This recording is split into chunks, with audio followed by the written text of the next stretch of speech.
Macam mana Kus Al-Hindi ni boleh tolong kurangkan batuk berkahak? Okey, so untuk jawab soalan ni, kita kena tahu dulu batuk ni terjadi sebab apa. Batuk berkahak ni sebenarnya defense mechanism badan kita untuk bersihkan saluran pernafasan daripada benda asing macam habuk, asap ataupun kuman.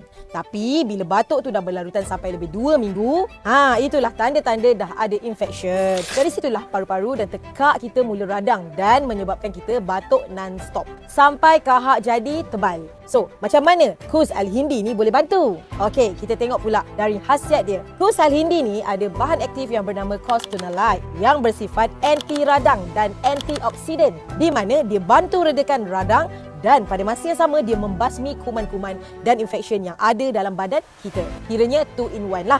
Memang banyak je produk kat luar sana yang antioksidan dan anti radang. Tapi Kus Al-Hindi ni special sebab dia memang target dekat saluran pernafasan dan paru-paru. Dah banyak kajian yang ada pasal Kus ni. Korang boleh je Google sendiri. Kus Al-Hindi ni bukan untuk batuk saja tapi sangatlah sesuai untuk yang demam, asma, resdung, paru-paru berayak dan yang seangkatan dengannya. Halal ada, kelulusan mesti ada. Yang penting ikhtiar, insya-Allah. So, kalau nak dapatkan boleh tekan je shop now kat bawah dan dapatkan harga promosi.